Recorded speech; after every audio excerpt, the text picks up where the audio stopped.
नमस्कार। आज हम एक ऐसी चीज पर गौर कर रहे हैं जिस पर हम शायद रोज ध्यान नहीं देते, हमारे नाखून। हाँ बिल्कुल।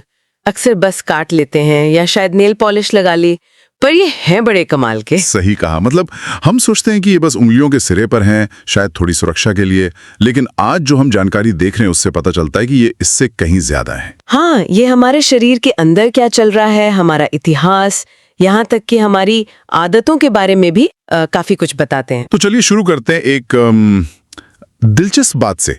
क्या कभी ये महसूस किया है कि जिस हाथ से हम ज्यादा लिखते हैं या काम करते हैं, उसके नाखून थोड़ी तेजी से बढ़ते हैं? हाँ, ये बिल्कुल होता है।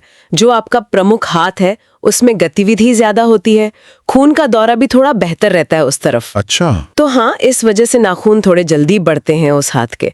और सिर्फ यही नहीं, मौसम का भी असर पड़ता है। मौसम का कैसे? गर्मियों में नाखून अक्सर तेजी से बढ़ते हैं, शायद इसलिए कि धूप ज्यादा मिलती है, विटामिन डी बनता है जो केराटिन उत्पादन में मदद करता है। केराटिन? अच्छा, वही प्रोटीन जिससे बाल और नाखून बनते हैं। हाँ बिल्कुल वही। और प्रेगनेंसी के दौरान भी हार्मोन्स के बदलाव की वजह से नाखूनों की ग्रोथ तेज हो जाती है। कमाल है।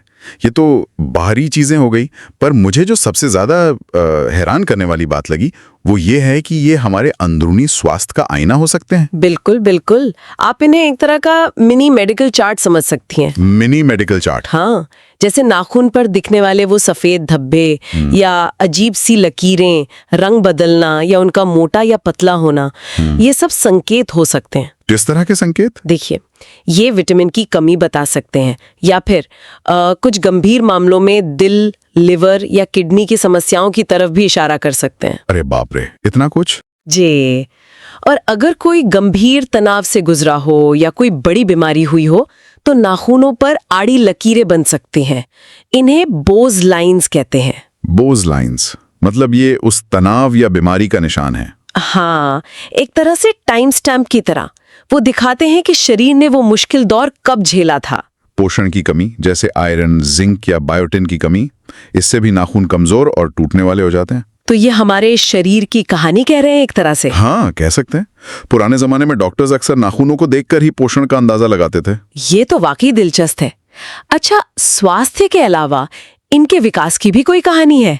मतलब क्या ये हमेशा से ऐसे ही थे? नहीं, बिल्कुल नहीं। इनका इतिहास तो लाखों साल पुराना है। माना जाता है कि ये जो हमारे नाखून हैं, ये असल में जानवरों के पंजों से विकसित हुए हैं। पंजों से? सच में? हाँ, हमारे जो बहुत पहले के पूर्वज थे उनके पंजे थे, लेकिन धीरे धीरे जैसे जैसे उन्होंने पेड़ों पर चढ़ना शुरू किया, औजारों का इस्तेमाल करना सीखा। हाँ, तो ये पंजे थोड़े सपाट होते गए, नाखूनों में बदल गए, क्योंकि सपाट नाखून चीजों को पकड़ने में, बारीक काम करने में ज्यादा मददगार होते हैं। तो ये नाखून हमारे विकास का सबूत हैं? बिल्कुल, एक तरह के जीवित जीवाश्म कह लीजिए। कमाल है। इतिहास की बात हो गई, स्वास्थ्य की हो गई, पर ये हमारी आदतों के बारे में भी कुछ बताते हैं। हाँ, एक आदत है नाखून चबाने की। ओ हाँ, ये तो बहुत आम है। बिल्कुल, करीब 20 से 30% लोग ऐसा करते हैं।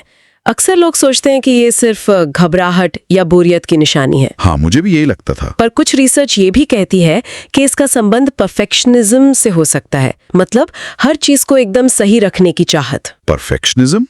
नाखून चबाने से कैसे? शायद ये एक अवचेतन कोशिश हो सकती है उन खुरदुरे किनारों को ठीक करने की, उन्हें स्मूथ बनाने की। ये तो सोचने वाली बात है।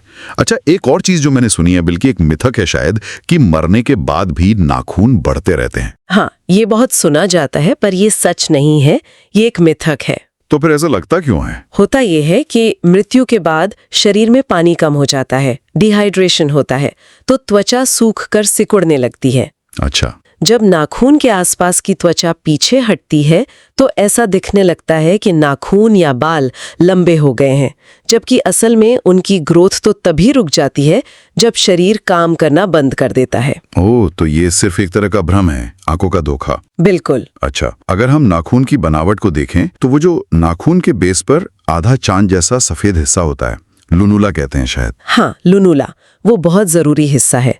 वो असल में नेल मैट्रिक्स का दिखने वाला भाग है। Nail matrix? हाँ, जहाँ नाखून की कोशिकाएं बनती हैं। ये हिस्सा बहुत संवेदनशील होता है। अगर इसे चोट लग जाए तो नाखून की ग्रोथ पर परमानेंट असर पड़ सकता है। ओह, और उसके ठीक ऊपर वो पतली सी स्किन होती है, क्यूटिकल। हाँ, क्यूटिकल, वो भी बहुत महत्वपूर्ण है। वो एक तरह की सील का काम करती है। सील मतलब वो नाखून के मैट्रिक्स को पानी, गंदगी और बैक्टीरिया या फंगस जैसे इन्फेक्शन से बचाती है।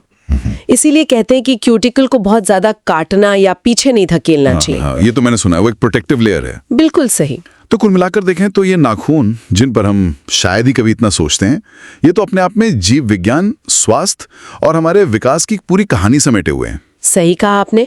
ये सिर्फ उंगलियों के सिरे की कठोर परतें नहीं है, ये छोटे छोटे सूचक हैं जो बताते हैं कि हमारे अंदर क्या चल रहा है, हम कहाँ से आए हैं। वाकई ये याद दिलाते हैं कि शरीर के छोटे छोटे हिस्से भी कितनी जानकारी रखते हैं। बिल्कुल, और ये सोचने पर मजबूर करता है ना, कि हमारे शरीर के और कौन से हिस्से हैं जो इसी तरह चुपचाप संकेत दे रहे होंगे और हम उन पर ध्यान ही नहीं दे रहे।